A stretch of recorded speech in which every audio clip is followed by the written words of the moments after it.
sense and it gets true for you. Welcome back mga kaaldab. Ito na naman po ang inyong lingkod, si Mr. Destiny. At magbibigay po tayo ng pinakamainit na update po ngayon sa social media mga kaaldab. Gaya nga po na pinapaliwanag natin at lagi nga po natin sinasabi, ano to, nagkataon lang o talagang sinasadya po ng dalawa? Di po ba? Bakit nga po ba laging may time din si Alden sa kanyang alaga? Di po ba? Kamakailan nga lang po ay nag-post si Maine Paul Carson. Ito nga po yung video na yon. Natutuwa lang ako kasi mas priority niya yung si Corgi, no? Kaysa doon kay Congressman Arjo. Dito pa lang may lapses na eh. Kaya po yung mga ibang komento ng mga netizen, masabi natin siguro mga Maine fanatics, Army na naghahanap din po ng ganap, naghahanap din po ng update para kay Congressman Arjo. Di po ba? Bakit daw po sa aso may time si Maine Mendoza? Bakit daw kay Congressman Arjo parang walang time? Di po ba? Bagamat yung iba pinagtatanggol si Mengay, lalo na nga po yung mga Maine fanatics, hindi. Si Mengay hindi naman yan mahilig mag-post ng ano sila, ganito ganyan, simula pa ng umpisa, di po ba? Pero gaya sinabi ko, marami kang fans. Di po ba? Milyon ang fans niya sa Instagram, sa Facebook at sa Twitter. Lahat yon nag-aantay ng ganap. Lahat yon nag-aantay kung ano na nga po ba yung pinaka-latest kay Mengay. Di po ba?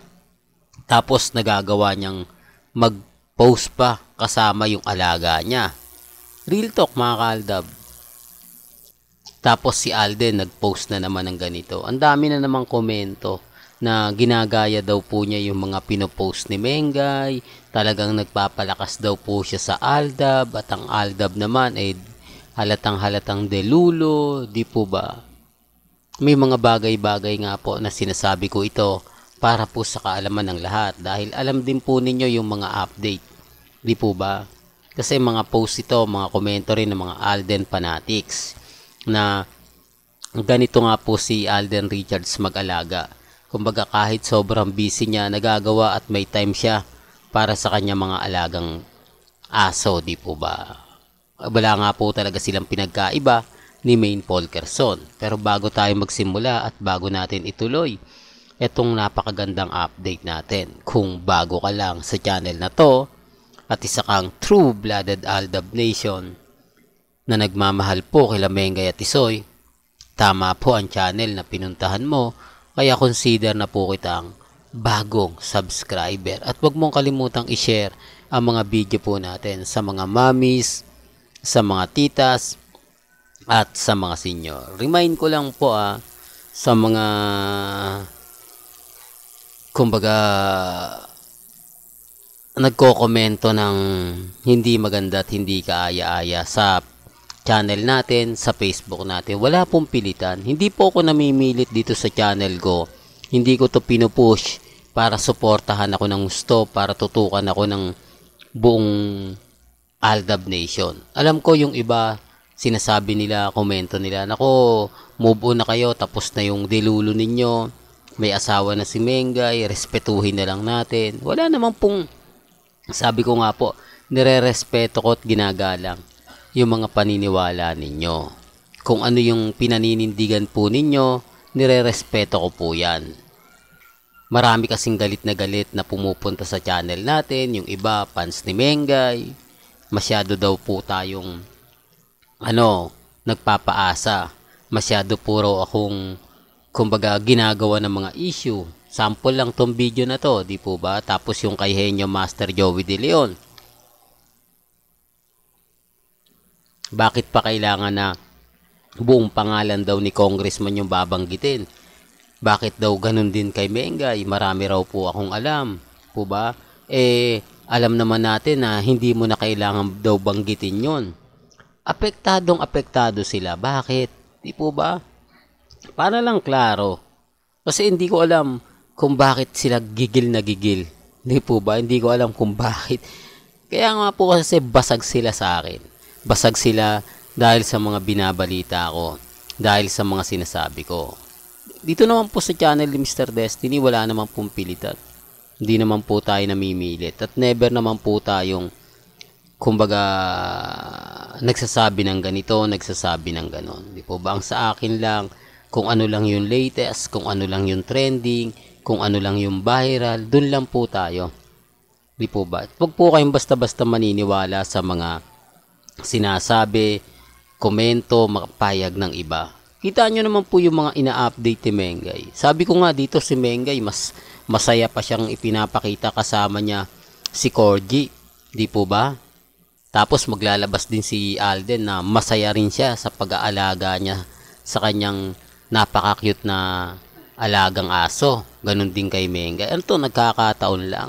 Di po ba? Kaya nga po ako binabash at yung ibang mga fans at sinasabi nilang gaya nga po ng sample kay Alden. Kasi may pelikula yan eh. Kasi hindi pa niya natatapos yung promotion sa A Mother's Family of Two. Di po ba? Na gagamitin na naman daw po niya yung Aldab. Sabi ko nga po dun sa mga nagre-react po sa amin, kung wala na pong Aldab, anong saysay kung gamitin ni Alden ng Aldab? Kayo na rin nagsabi na kukonti na lang kami. Di po ba? Kayo na nga rin nagsabi na wala na mga delulo. 10 na lang yung nanonood sa akin. 10 na lang yung Aldab. O bakit apektado sila? Kapag may mga ganitong naglalabasan. Di po ba? O tapos sasabihin nila, move on na. Sa 10 na lang po, di po ba? Tapos sasabihin nila, sila yung milyon. Sila yung mas marami. Sila yung talagang magsasabi na napakaraming army, napakaraming main fanatics. So, bakit apektado sila? At bakit yung mga komento doon sa live ng Facebook ng EAT, galit sila? Di po ba? Tama naman po yung ibang mga sinasabi. Tama naman po yung mga ibang sinusulat doon. Hindi lang po talaga nila gusto yung pamamaraan ng pagbabasa ng iba o ng komento ng iba. Hindi lang nila gusto dahil may bumabatikos pa rin no? Pag may bumatikos, konting reaksyon, dilulo agad. Di po ba? Natatawa nga po ako dun sa isa nagkomento, di po ba? Binaha siya ng pang-iinsulto, pang-aasar, kahit na main fanatic siya, sinabihan siyang kulto, delulo, di po ba? Ito yung mga bitter na bitter. Sila yung hindi tanggap kung ano yung nangyayari at nagaganap. Di po ba? Ayaw po nila maging updated ka. Gusto nila sa kanila ka lang po tututok. Yung wag kang tututok sa iba. Kasi malalaman mo eh. Sabi ko nga po sa inyo kung totoo pong updated sila. Kung totoong ang daming mga kaganapan. Lalo na po kay Ibiang. Bakit hindi nila pagtanggol si Mengay kay Ibiang? O sa mga comment kay Ibiang na mas ano pa yung ina sa 34 years old pero mas mahal yung ina kaysa sa asawa. Di po ba? Sinasabi ko lang po ito dahil yun din po yung mga nagiging komento sa website. Di po ba? Bakit hindi sila makapag-react? Bakit hindi po sila makapag-komento? Kasi alam po nila na magiging bitter lang sila kay Mengay, kay Ibiang. Alam nila na kumbaga ibang away na po yun. Sinasabi ko lang po yung totoo Well, hanggang dito na lang po yung updates natin mga kaaldab. Kaya kung gusto nyo pa po ng pinaka-latest at sariwang update, abay tumutok lang po kayo dito sa channel ni Mr. Destiny para updated po kayo sa mga latest at sa mga bagong video po na ilalabas po natin. Hanggang sa muli, salamat po sa panonood at pakikinig.